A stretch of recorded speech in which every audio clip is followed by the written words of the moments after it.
Chapter 12, Cyclops. How's it going? I feel like we're getting through this. We're like almost halfway through. So we're in the middle of the ocean, and I feel all right, you know.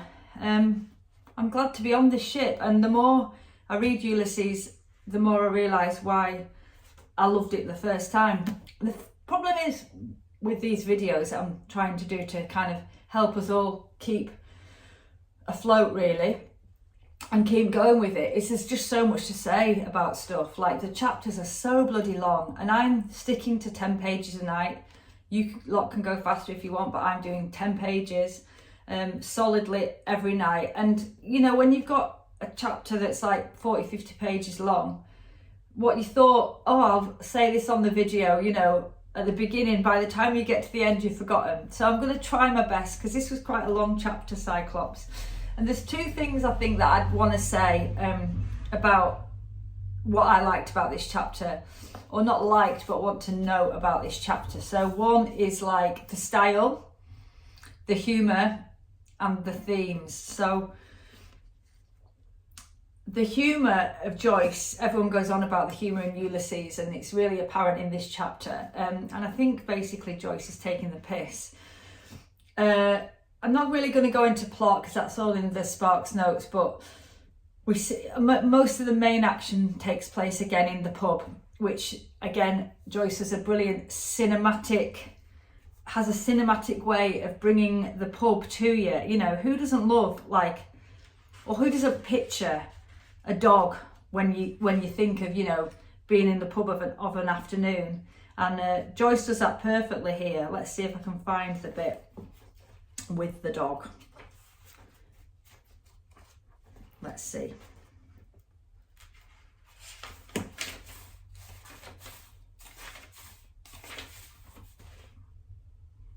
Okay, so they're sat in the pub. This is this guy called the Citizen, and his mates, and they're all just like in the pub bitching.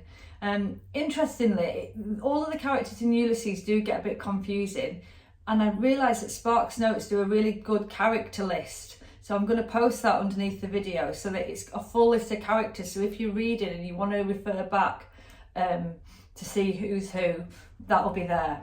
But anyway, they're all in the pub, and they're talking, they're chatting away, and they start playing with the dog. So of course Bob Doran starts doing the bloody fill with him. Give us a paw, doggy. Good old doggy, give us a paw here, give us a paw. Ah, bloody end to the paw. He'd paw, and Alf trying to keep him from tumbling off the bloody stool atop of the bloody old dog.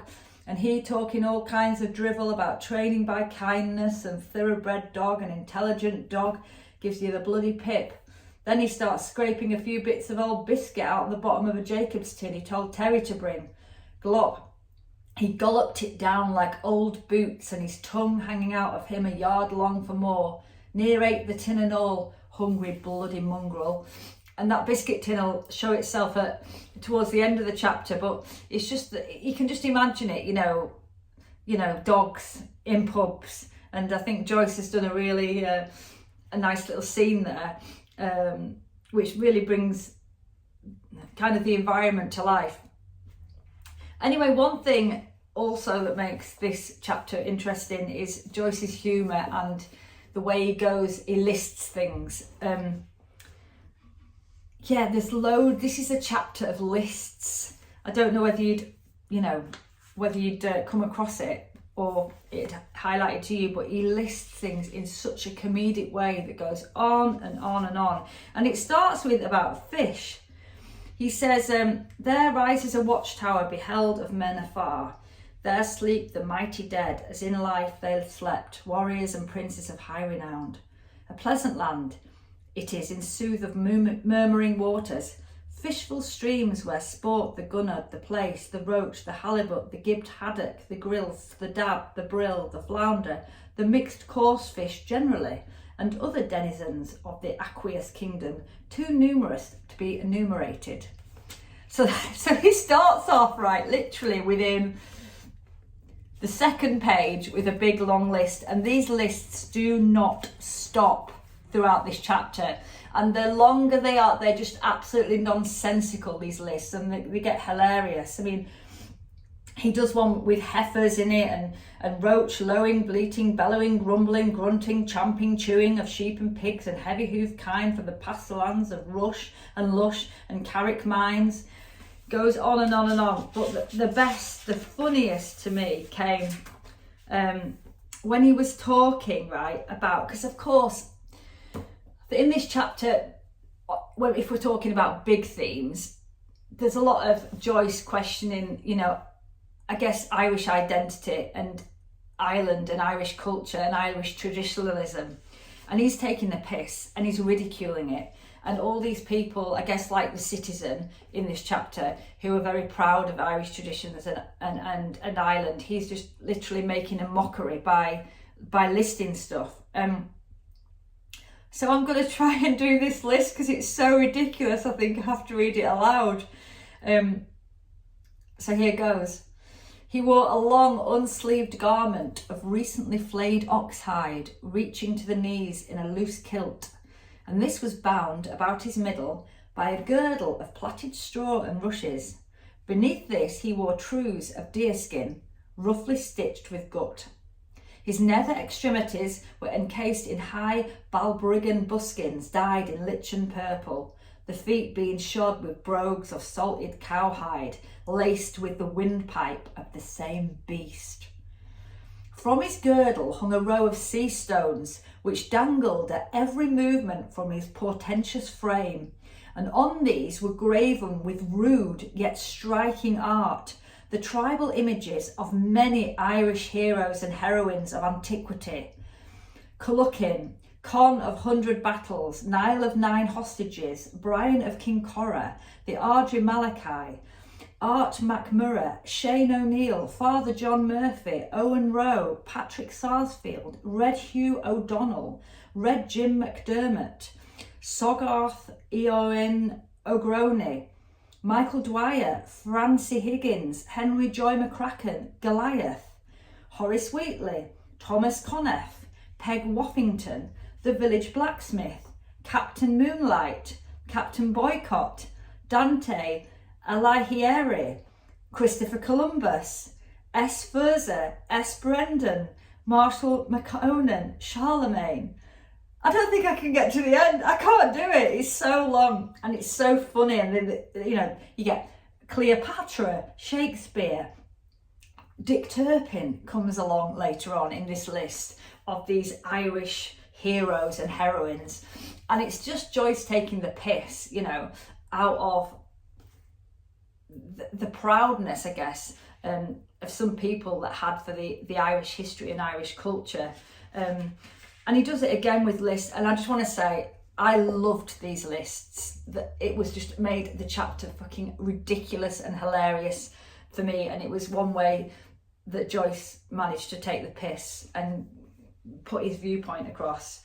So it was great. Another style thing, I mean, I just read and I just thought this is absolute genius for saying things as a phrase.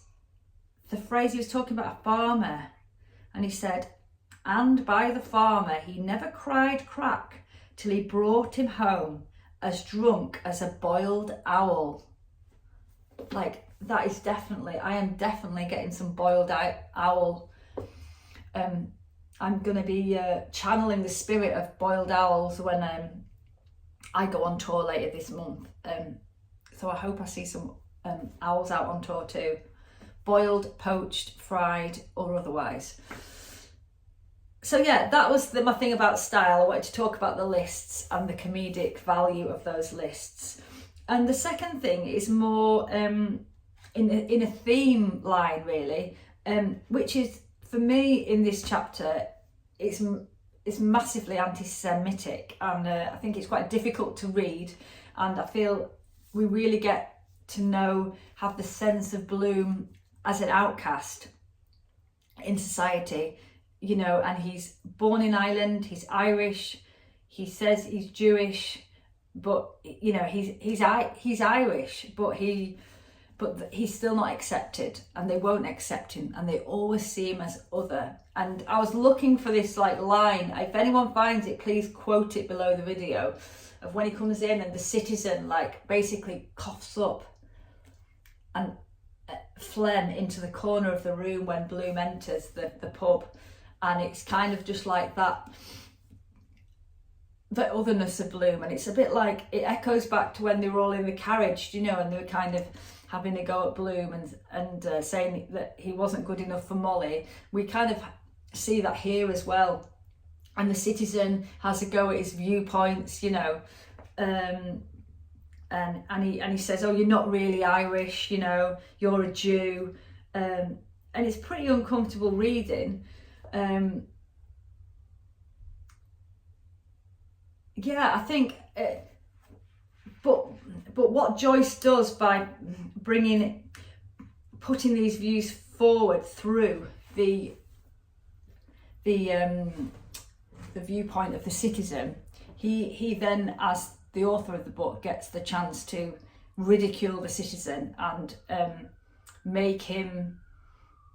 show him up for what he is really, which is xenophobic and racist and not a nice person at all. But we do start to feel more sorry for Bloom, and I think we start to build him as the hero. And interestingly, well, it might not be interesting to you, but I thought this idea, like, there's this idea of the exiled Jew, yeah, and the wandering Jew. And I remember there's this idea thematically throughout history, this idea of the persecuted wandering Jew, because like even in the Middle Ages, far back, hundreds of years ago, the Jews were expelled from almost every country in Europe, with I think the exception of the Netherlands, who didn't. And it's this idea of the wandering Jew, and I wondered whether that was something to do with why Joyce has set Bloom up to be the character of Ulysses, because Ulysses is on an odyssey and he's on a journey and he goes to many different places. And I wonder whether the fact that Bloom is Jewish, that tied in with the idea of the historic nature of the Jewish nation, not the Jewish nation, but the tribe of Jewish people being exiled constantly throughout history. It's something to, I don't know. I just thought it could be. It could be. And of course, Joyce doesn't think this at all, you know. And I think that's one of the reasons. I started actually watching that Arena documentary that someone had put about Ulysses. It's on YouTube. Someone had posted the link and it was absolutely brilliant. And it was saying how he went and lived in Europe for 10 years in Trieste. And one of the reasons he did so was because he couldn't stand like how Ireland was becoming and how nationalistic it was becoming, which was quite frightening to Joyce. So it's obviously clear that Joyce, these weren't the views of Joyce, the views of the citizen. These were, you know, these were the views that Joyce were running away from. And he ridicules the citizen because the citizen gets so angry with Bloom. They pick on him, right, for every single little reason. First of all, it's like, oh, Bloom, you're not getting a pint in. Why aren't you having a drink, Bloom? So first of all, oh, he's not drinking, have a go at him for that. And then he's not getting around in, they have a go at him for that. Then they have a go at him for not being Irish. They have a go at him for being Jewish. They have a lot of anti-Semitism that they fling at him. They fling loads of mud at him, and he gets so enraged by his own, I guess, bitterness and hatred of himself, the citizen. He throws this biscuit tin that we were talking about before, that the dog was eating crumbs out of. He throws it after Bloom, and it's pathetic. And Joyce makes us laugh because he really makes this throwing of the biscuit tin into like a world event. I'll just read you what I mean. Begob, he drew his hand and made a swipe and let fly. Mercy of God, the sun was in his eyes, or he'd have left him for dead. Gob, he near sent it into the county Longford. The bloody nag took fright, and the old mongrel after the car like bloody hell, and all the populace shouting and laughing, and the old tin box clattering along the street. The catastrophe was terrific and instantaneous in its effect. The observatory of Dunkirk registered in all 11 shocks all of the 5th grade of Mercalli's scale, and there's no record extant of a similar seismic disturbance in our island since the earthquake of 1534. The epicentre appears to have been that part of the metropolis which constitutes the Inns Quay ward and parish of St Mission.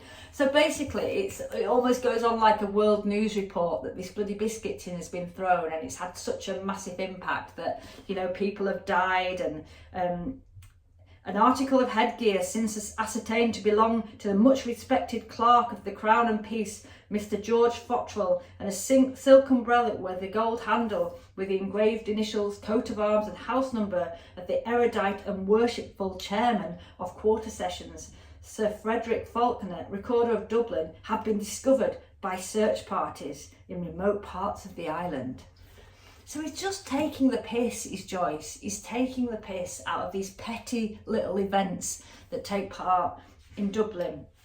And at the end, we leave, and Bloom, you know, we've seen him suffer in this pub, bless him, because he doesn't retaliate. That's one interesting thing. He doesn't really retaliate. I mean, yeah, he does say what he thinks. He goes, oh no, I think you're wrong about this, and he gives his argument, but he doesn't retaliate in sort of a violent and confrontational way. He just takes it. He takes the stick, you know, Bloom does, and I think we admire him for that, and for, you know, and it doesn't reflect well on the other characters. And when he leaves the scene, he actually meets his friend in the end, who he was looking for, and they go off in a car, and, you know, the biscuit tin's thrown after them. And it's like Joyce is setting up to be almost a hero. Like it's almost like, yeah, he's in a golden chariot. It's kind of, that's what he says, he's in a car, but he's making him out to be some sort of Greek god. Because here we go. When lo, there came about them all a great brightness, and they beheld the chariot wherein he stood ascend to heaven. And they beheld him in the chariot, clothed upon in the glory of the brightness, having raiment as of the sun, fair as the moon, and terrible that for all they durst not look upon him. And him has got a capital H, as if him is God, which is interesting for what Bloom said earlier. And there came a voice out of heaven calling, Elijah, Elijah, and he answered with a main cry, Abba, Adonai. And they beheld him, even him, Ben Bloom, Elijah, amid clouds of angels, ascend to the glory of the brightness at an angle of 45 degrees over Donohue's in Little Green Street, like a shot off a shovel. So it's amazing. He's kind of, it's just this really ridiculous, mundane street scene when an old, you know, Irish racist throws a biscuit tin at him. But Joyce has hyped it up and really kind of made it, well, that's the front door, I'm going to have to go, has made it into something, glorified it into sort of in a proportion of Greek, like the Greek myths. David's going to answer it, so it's okay. I can talk a little bit longer. Because, of course, Bloom is really... Hello. We've got to go. I'm going to do some gigs. So yeah, interestingly, Bloom actually earlier in the chapter as a little as a aside to as an argument, because when the citizen was saying, oh, you really you're Jewish, you know, and Jew, you know, very anti-Semitic. Bloom is there and he says, well, Christ was a Jew, and that kind of shuts them up. And I think that there is that sort of hooking back to there. But anyway, I've got to go and play a gig. It's been a long one, I'm sorry. It should not have been 20 minutes. This should have been 10, but there was a lot to say. I really love this chapter. Hope you're faring well. See you next time.